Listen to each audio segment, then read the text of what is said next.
and trying to work that out. But Tricia, thank you for joining us. And we have a small but mighty group today, and look forward to meeting with everyone and having some great discussions about where we're at and where we want to go, and tips and tricks on getting there. So Tricia, thank you for joining us. If you don't mind sharing a little bit about your role and your district, and for those of you that are don't mind putting in the chat window your name and your role and or any contact information that you might want to share as well. Okay, so I'm Tricia Fuglestad. I'm a K-5 art teacher in Arlington Heights, suburb of Chicago. And so I'm in an elementary district, and we are doing remote learning. We don't necessarily have a one-to-one situation with computers with my students. They were not sent home. So we have Chromebooks at school, we have iPads at school, we have laptops at school. We had a variety of ways for kids to have access at school, but we didn't send it home. So the situation is kind of fluid. We're trying to create lessons that will continue the learning for the students at home, but they're going to work with what they have. And we're going to keep that in mind, and we're going to provide alternative solutions for them if we need to. So as the art teacher, I don't feel like I really have my finger on the pulse of everything that's going on. I feel like classroom teachers know more than I do about how it's actually rolling out. But I do have some stories to tell about how it's working for me and what I've provided. Awesome, great, thank you so much. And I feel like I've had a lot of conversations with educators in the last few weeks, and I think though we are in this situation of offering e-learning, I do think that it is important for us to be considering those other options. We've had several conversations. We were on some meetings last night, in fact, and we were talking with people in the southern portion of the state where 50 to 75% of their students don't have internet access.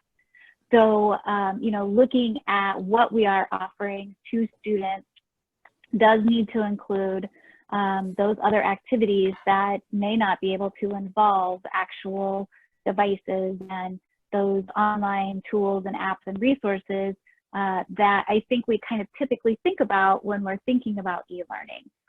But I love, Tricia, that you're able to come with, you do use a lot of online apps and resources when you are in, your art classroom, in the building, face-to-face with your students. But I do think it's important that we are looking at what else can we do for students who don't have that access and availability at home as well. So love that you're going to be able to share that, really both perspectives. So yeah, so would love to hear some of the stories that you have to share. Okay. Hi, this is Whitney. I wanted to jump in really quickly. I think we had some new people join, so if you could drop your contact information if you're comfortable with that in the chat. Also, please include any questions you have in the chat, and I'll be monitoring that and jumping in if we can get those answered. Also, at the end, well, towards the middle, we'll probably invite folks to unmute and ask questions, so if you can't type it in if you're on your phone or something. Also, we have everyone on mute and we are recording, so I wanted to make sure everyone knew that. Thanks. Thank you.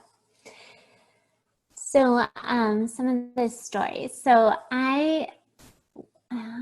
at first we had a district-wide choice grid that was made for all grade levels, kindergarten through 5th grade. And it was made on the teacher's behalf. So the admin building worked together to make, kind of like generic lessons for every subject, including art, music, and PE.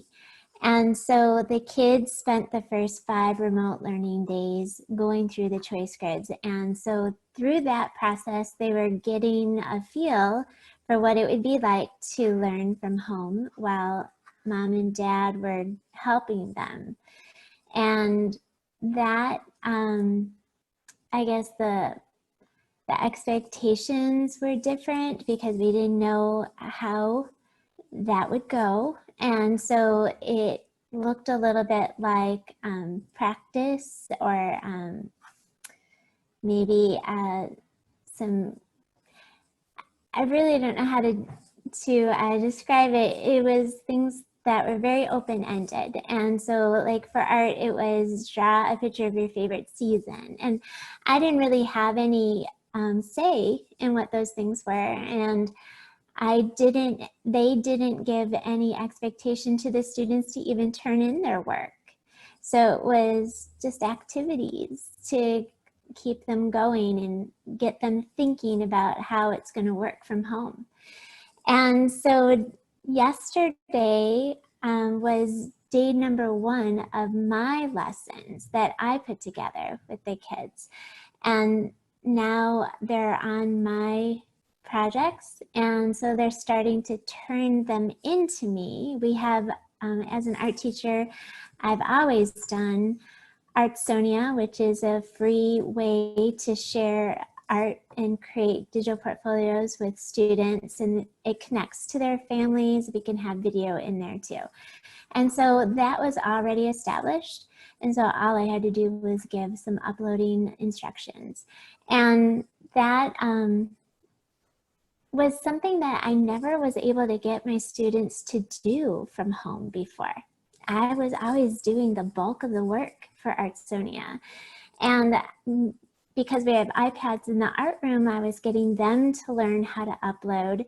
But I feel like their ownership in learning was very relaxed when I was leading them as a teacher in the classroom. But it's different now because I'm not there over their shoulders, and they're going to have to read the directions and figure it out and persist, and just persevere through it and try to make it work. And I was so excited to see artwork was showing up on Artsonia, and some of it crooked and some of it poorly photographed, but it was just like so delightful to me to see that they're doing it and they're demonstrating some ownership in learning.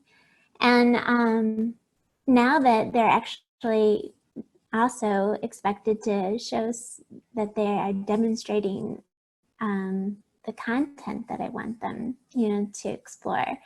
And that's even more exciting for me, that they're really doing it. They're learning on their own. I can't hear you. I think you're muted, Amber.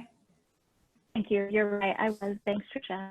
But I'm so glad that you said that, because I think that is so important to think about the responsibility, that the students are having to take in these times with their learning.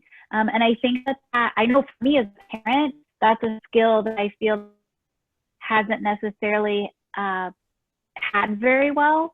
So it has been interesting, again, just from a parent perspective, of watching that have to develop. He's having to manage his time.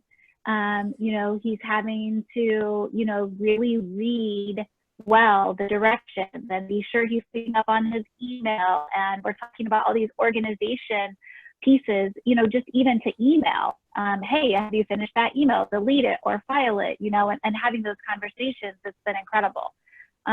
So that is a very good point about sometimes as educators, we do kind of hover over them to make sure they're, on task and all of that. And maybe these are some skills that some of the students are going to be developing as they are, more independent learning happening right now.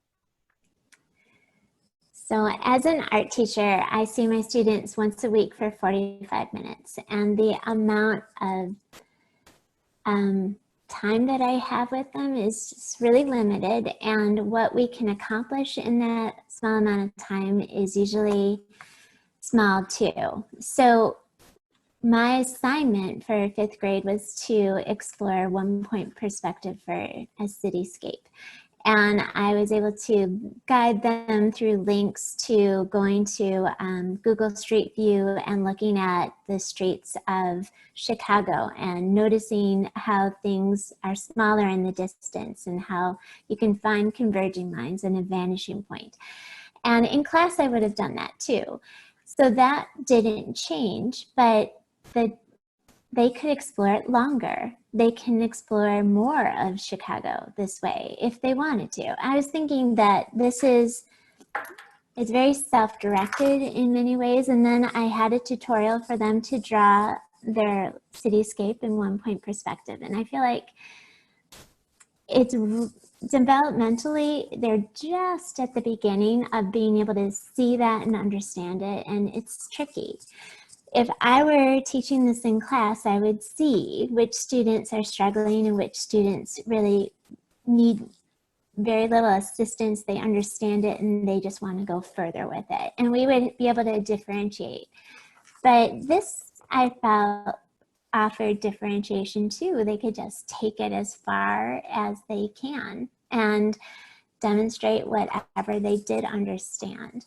But I wouldn't be able to be over their shoulder and help them before they commit to their mistakes, you know. If we're in pencil, I could say, hey, you know what, let's check these angles again, let's rework this, and before you trace it with black marker and it's done, right?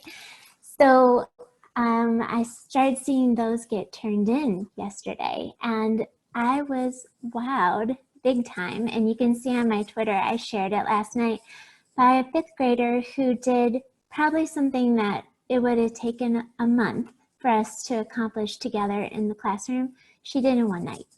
And I never get to see that, you know, because I'm in this constrained world of my classroom. But this gave her a chance to, who knows how long she spent, like 6 hours or something on this piece of art. And it's amazing. And so obviously she's telling me through this art that she wished she had more art time, right? But I just wouldn't have known that about her in a normal situation. That is an incredible story. And I think like that's my hope, you know, when we get to the other side of everything that's going on, you know, that's what we're going to see, and that maybe we start seeing more of that being shared, you know, on social media and in some of these meetings that we're having, is that some of those, what I would consider.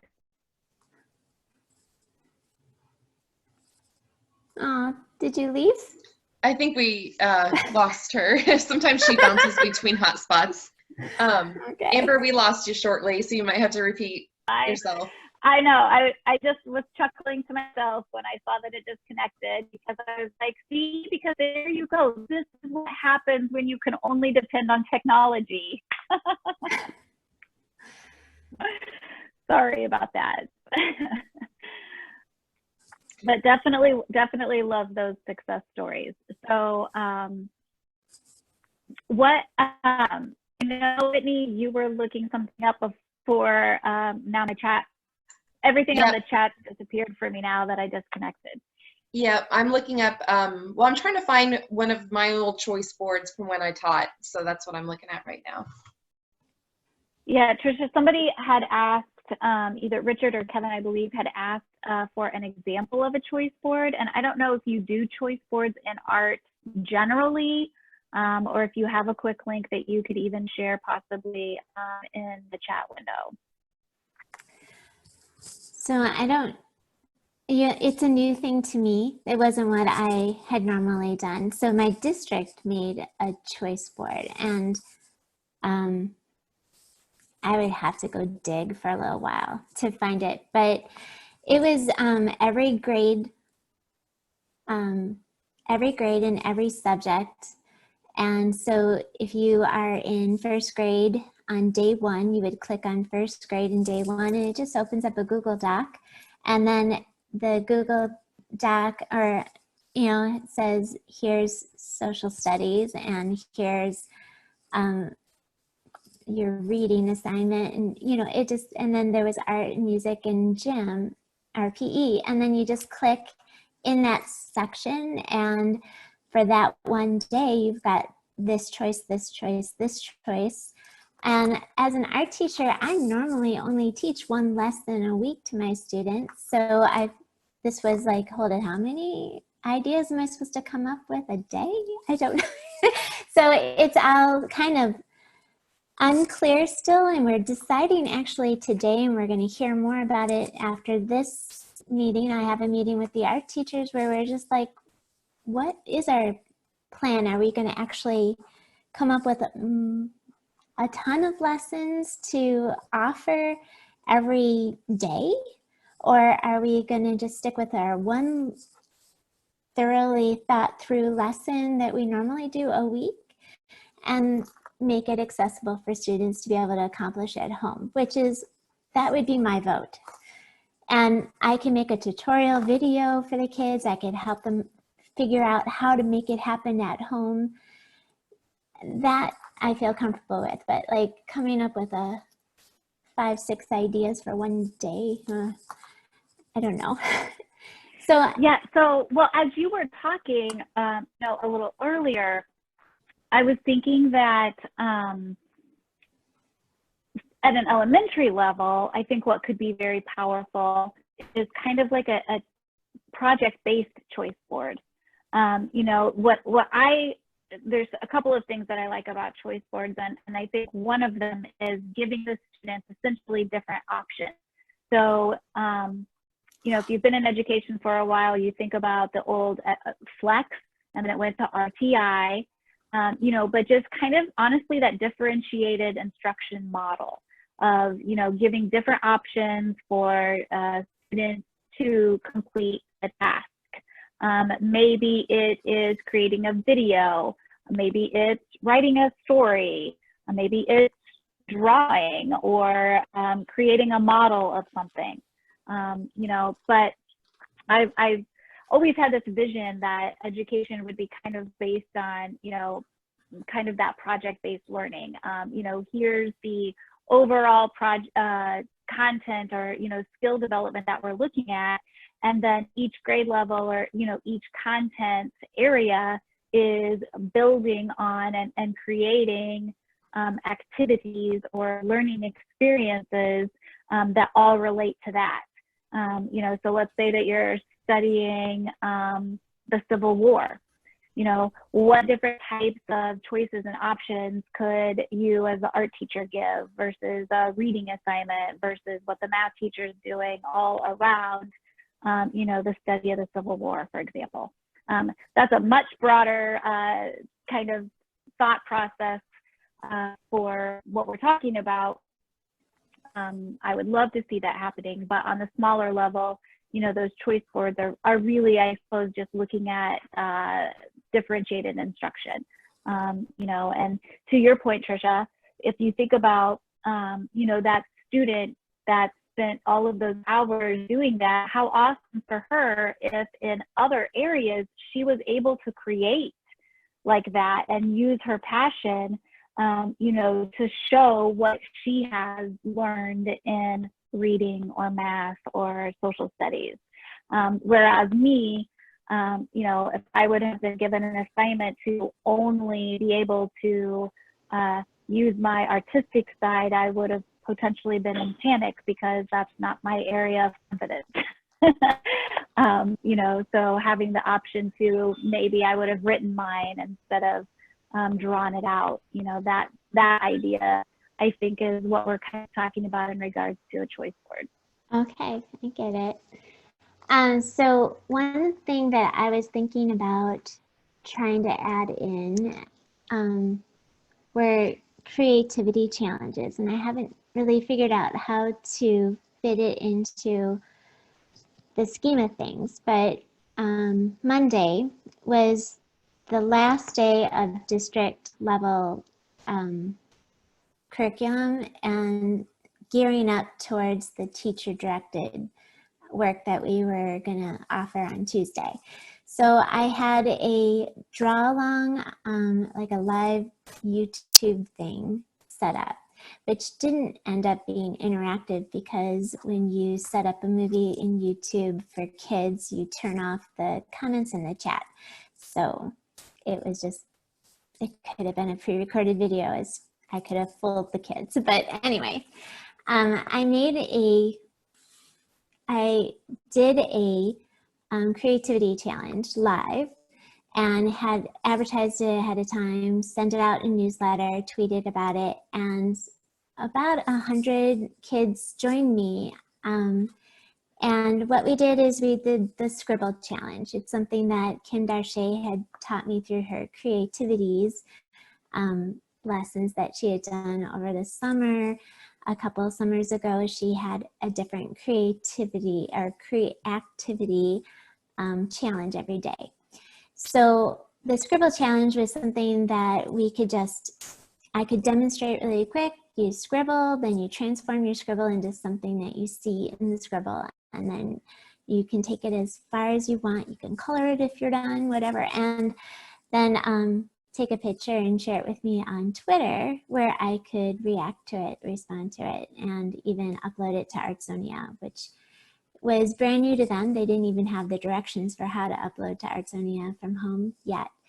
But I spent about 5 to 6 hours responding to all the email and tweets that I got after that experience. It was like overwhelming. And the kids were very hungry for a connection with the teacher at that point because they didn't really have, I know I wasn't able to connect with them. I didn't have it figured out, or I didn't know what avenue to go through to do it. So that was my first chance connecting with them, and it meant probably as much to me as it might have to them to just have some interaction. That's so I'm fabulous. I love that. So I'm trying to think about how to do creativity challenges where we can have some synchronous experiences. So YouTube doesn't seem to be the way to go. I don't think my district really wants us to head that direction. So are there suggestions for, I mean, would something like a creativity challenge work where I just make a pre-recorded video and then have them respond through Twitter again? I mean, is that really the best way? So, I mean, I think question, and we can open it up to anybody. If anybody on here has, you know, thoughts or suggestions and what, you know, they might, I love the brainstorming power of everyone together. You know, and I think with the activity challenge, if you kind of incorporate that choice board idea, is I think Twitter could be one choice, you know, which kind of would be the writing piece of it. But would there be an option for somebody to create a video and show, you know, share out via a video, or Flipgrid? You know, we use Flipgrid in some of our activities that we do in some of our workshops. But I'm hearing people talk about Flipgrid a lot right now. And I just saw that Flipgrid announced this morning that they have, you know, a new option where I think that you can do screen recording on Flipgrid now. You know, so that's a new option that just rolled out today. You know, so I think looking at giving them choices of how they would want to show that work would be creating, you know, combining, I guess, kind of what you're doing with the activity, but then also giving them the choice as well. Sounds good. So I'm just sort of reading through, sorry, there's quite a bit going on in the chat, Tricia, as well. Cheryl's talking, oh, go ahead. Well, I guess I'm just thinking for if I were a classroom teacher and I had 24 kids, I feel like the solutions would look different than for me, where I have 500 students. And so like, this is something that we could do in Zoom, but only 100 in my free Zoom account could come. Plus I would need to individually get that link to them. I can't post it out there because then I can get Zoom bombed, right? So I'd have to either like separate it by grade level this week, or this day is going to be a kindergarten thing, and then I could just send the meeting link to just kindergarten families. But I feel like our families trained in Zoom, will it stress them out? Is it adding joy to join this, or is it adding stress? I don't know well enough. So that's a great question, and I can tell you from experience, my sister has 4 little ones, all in elementary school, and one, they have some connectivity issues where they live, but also that, yeah, I would say she does get a little stressed thinking about, she called me and she's like, but what is this Zoom stuff? How does this work? And, what do I need to do? So I think from a parent perspective, it can be a little anxiety producing if it's a parent that's not used to that. But I think the bigger picture of what, some of this talking about with social emotional learning, how these kiddos right now are begging to see their teachers and begging to see one another, and how everybody's face lights up when, they get to see others on the screen, but they get to see themselves on the screen too. And, I think that's, a pretty cool opportunity for these kiddos to have. And I don't know if anyone on the meeting right now is doing any of that type of virtual face-to-face meetings with their students. If you are, we would mute and maybe share some of your stories with that.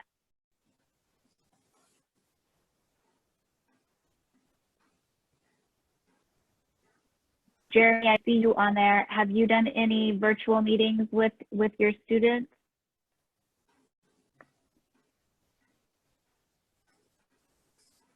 Not at this time. Unfortunately, my district, the connectivity is not good for a lot of students.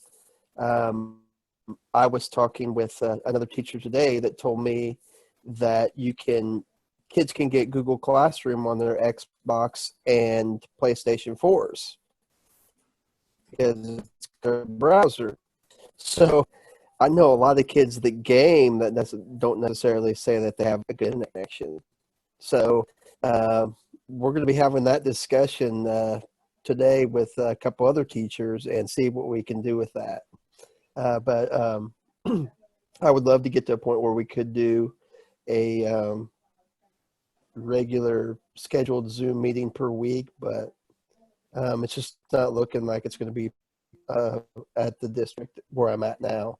The district where I'm going next year has a great plan in place where they sent Chromebooks home with the kids and made sure they had hotspots and stuff like that. So I'm really looking forward to that transition from old to new, but want to make sure that the students that where I'm at right now are taken care of as well. So absolutely. Cheryl, do you mind coming off of mute and sharing how your district has been doing some of those virtual meetings, or you with your students? Yeah. Can I share video or just audio for this? Whatever you are comfortable with is fine with us. Totally up to you. All right. Awesome. I will do both. Okay. So I am at hello, I'm Cheryl. I am at a charter school in the city of Chicago, but we're a contract school, so we do follow Chicago Public Schools. I think the thing that frustrates me the most is that CPS is only letting us use Google tools and not Zoom. I'm not sure why. But what we've been doing, our administration, is having us do scheduled hangouts with our students using Google Meet. So I'm a special education teacher, and I do 2 hangouts a week with my students to call it like our resource period. And then I join the other hangouts because I co-teach with general education teachers. I really like Meet a lot. During those virtual hangouts, it's a lot of check-ins. I usually actually come in with like an SEL topic for the kids, because the way our remote learning is working is that we're giving kids enrichment activities that don't need to be graded, which is also a little frustrating. But what we usually do, again, like I usually have a topic in place, like a little mini like SEL kind of lesson going on. Like we've talked about, movies, we've done, the kids are artists. So one virtual hangout, we had a jam session. I actually have a singing background. I'm a classically trained opera singer. So we all had and some of my students are percussionists or pianists or singers. So we all did like a jam session during one of our hangouts.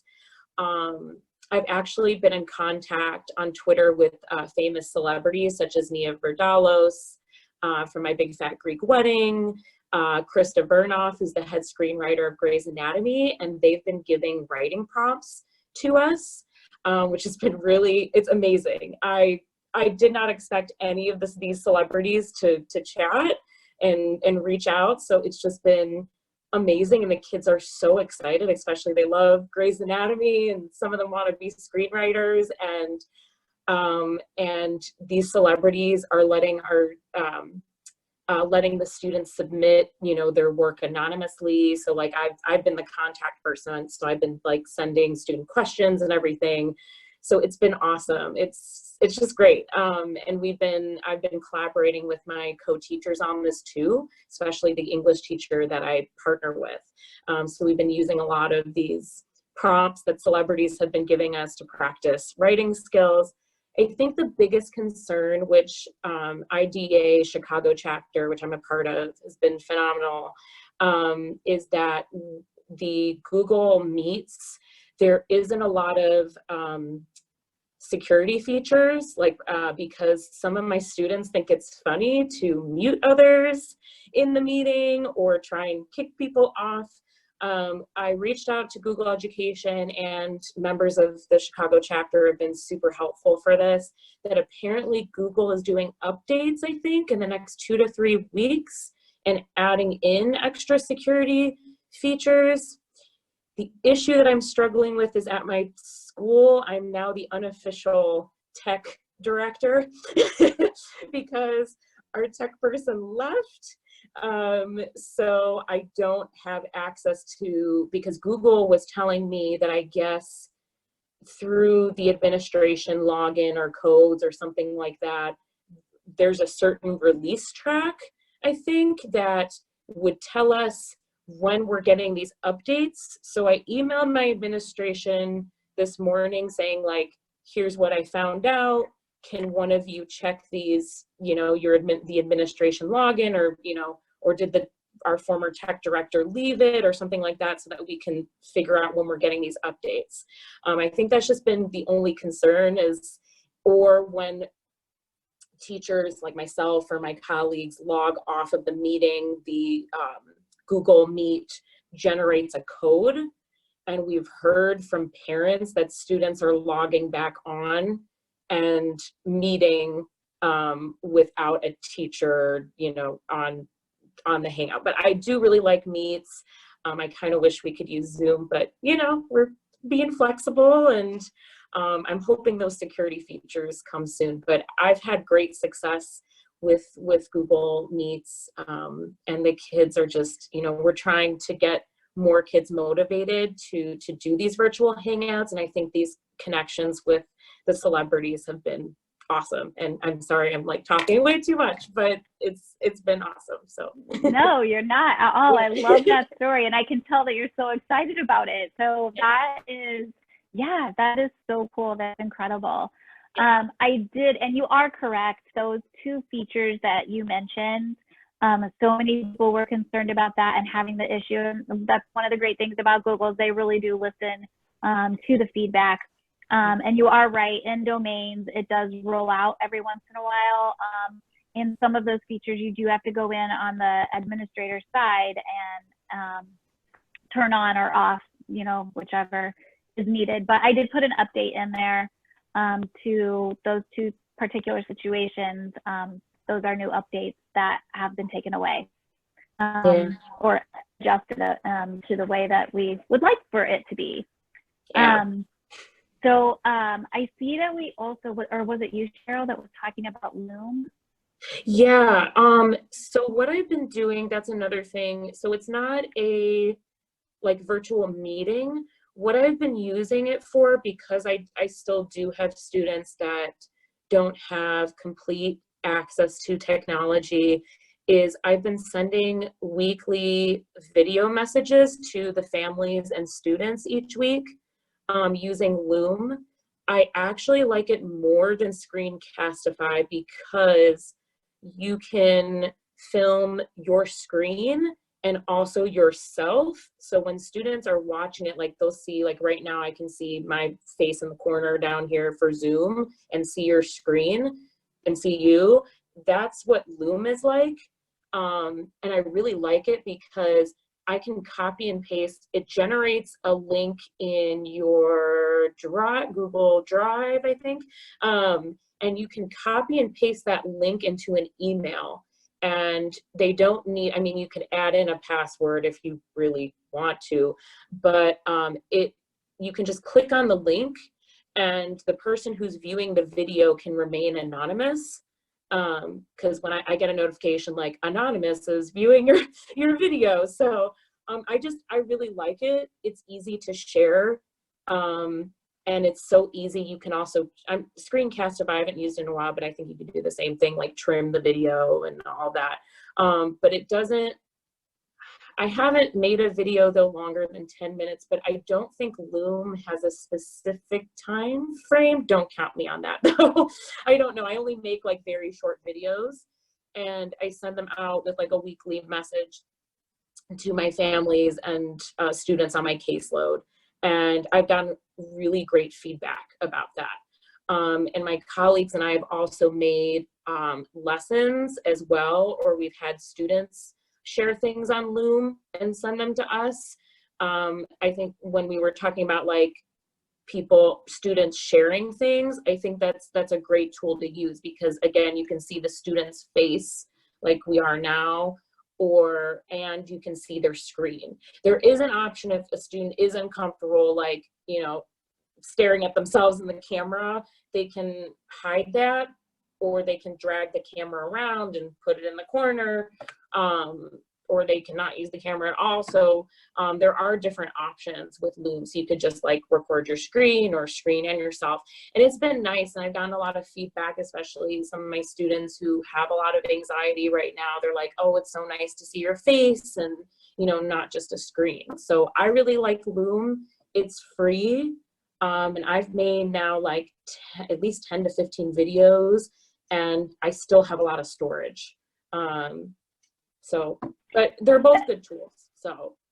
Yeah, that's great, because I think you make a very good point. And I can tell you, our team works remote all the time. So Whitney and I are about an hour and a half from one another, but then we have one of our teammates is in the St. Louis area and one's in the Joliet, Chicago area. You know, so we are constantly working. So having been in that world for a while, I do understand how nice it is to have those connections, just even like this. Like I know it's still virtual, but to be able to interact with people in this way really makes a big difference for us. Like we really like that. You know, so I no doubt students have to be feeling that same way right now. You know, when they're used to, you know, 30 kids in a class. Uh-oh. Yeah, she got cut off again. Oh, yeah. She'll come back. Okay. There, she's on her way. Welcome to my virtual world. I'm so sorry. Okay. Great to see this. Patience and Yeah, flexibility. yeah, exactly. But no, I think you make a great point. You know, about maybe Jeremy can't have those virtual meetings like we're having right now, but maybe Loom would be a great way for him to at least be on screen and they be able to, see him. So Yeah. And I know, and I apologize, the chat cut out for me again. So Oh right no. before it cut out, I saw that somebody had posted that they're also using Loom right now, but I didn't catch who it was. It's a great tool. I can't remember if Screencastify has similar features. I know you can just record your screen, but I don't know if it can also include like a video, like, this type of video where you see a person's face. I couldn't remember. That's why I started really, really liking Loom a lot. And you can even drag the video around the screen too. So like if you want like your students to see you in like the center or, the upper right-hand corner, like you can drag it even during the recording, which is really cool. I've gotten a lot of thank yous from parents and students, like thank you for checking in, or, hey, we are doing this assignment or something like that. So I try and not overwhelm them, but do just like a once a week type of video check-in message. And I go through like important things, like reminders, that type of thing. So that's awesome. It makes it a little bit more real, I suppose, when there is a face to the voice. Yes. So it's free and it's a great tool. I like it. Awesome. Thank you so much for sharing that. I really appreciate it. Of course. Is there any? Oh, go ahead, Tricia. Oh, I was just going to say, when I was going to do live YouTube videos, I started thinking about streaming software that would make it more something I could control more. So when you go live on YouTube, you just get the camera on your computer that's looking right at you. And I wanted to be able to flip from that camera, the face camera, to a document camera where I can demonstrate something. And I wanted to have like a live switcher kind of choice. So I spent a whole day searching around, and there was one tool I ended up wanting to investigate more, and it was called StreamYard, and it was free. And you can set up a graphic ahead of time, camera A and camera B, and then all you have to do is click through them. And you didn't have to use it for streaming. You could just record your video and then upload it later to somewhere else. So I'm thinking about, because it was web-based, you have to have a really good internet connection to make a clean video. So I'm just debating how I want to do this, because working on screencast means that I'm capturing tools on my computer, but I want to capture tools in real life when we're making art. So my document camera is my choice for that, but then I want to show my face at the same time. So the tool that I think will just do it just fine for me is a free app called Visualizer, and it comes with IPEVO, or it works with the IPEVO document camera that I have, but it probably would work with any document camera. So it gives me the picture-in-picture so they could see me, and then they could also see what I'm projecting through my document camera at the same time. Record the video, includes my audio, and then I have a file that I could upload to YouTube or Vimeo and just make available to my students. Very cool resources. Thanks, Tricia. That's great. So we're about at 2:20. And so again, I want to just make sure that those of you that are on right now, are there any specific questions that you have, or any thoughts, or any awesome stories like Cheryl and Tricia have shared that you want to share as well?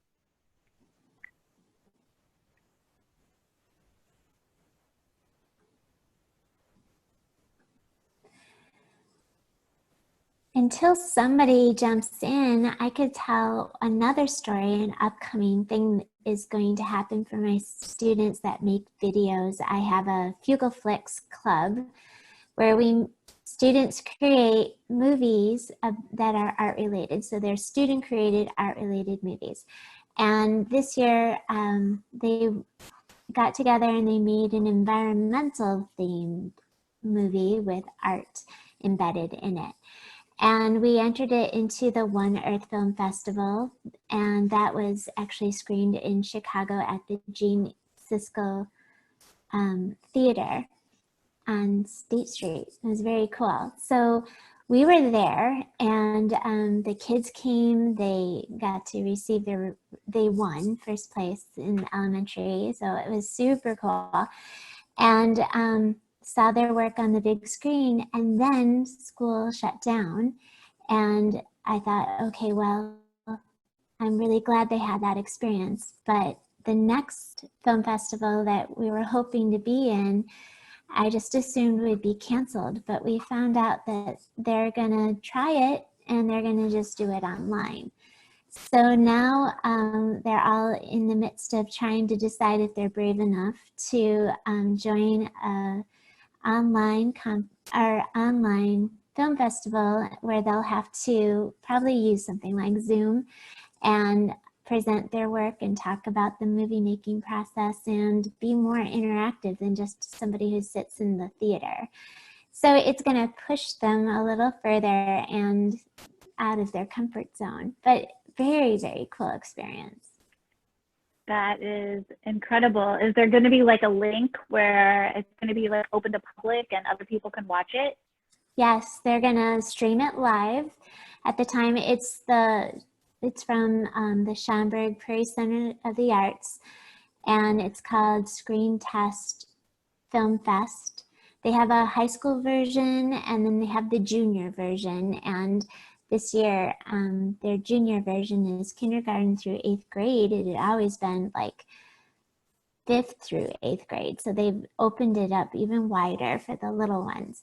And I'm excited to see how that goes. I've been a part of this particular film festival for 12 years now. This is the first one. I was a part of their first film festival with my students. We were looking for an audience, and they started a film fest that same year, and we got in. It was our first Fugleflick and their first film festival, and it's been something I've been wanting to aim for my students ever since. That's very cool. That is very cool. Thank you for sharing that. And I'm sure you'll be tweeting about it so we can find the links and info on your Twitter. That's awesome. Cheryl, go ahead. Did you want to share about your project? Yes. So this was more of this project is focused a little bit more around me as an educator, but so on Twitter, I accepted a challenge from Andrew Lloyd Webber. He was doing it was for kids, but me being a singer and theater fan, I just decided, I was like, okay, I'll go for it. I'll submit a video. And then I shared that with my students in our Google Classroom page. And they were like, oh, that was amazing. You should do more videos. We'd really like to hear you sing more. So I decided on Twitter and my YouTube account to do a song a day. And students have been emailing me a particular song. And I set out requirements like, hey, it needs to have a positive message, and it needs to be clean, because we have to set out those parameters with students. So I've been just doing songs a day and posting them on Twitter and my YouTube page, and students love it. So it's like a free concert, and I've been tweeting it and sharing it with people. So yeah, so it's really good. So that is so cool. You need to put your YouTube channel link into the chat so we can check it out. I love that. I put my handle on Twitter in the chat earlier on. And what I do is I just link the YouTube link in my tweet. every day. So Okay. if you just click on that, it'll say, Okay. I usually use like song a day challenge.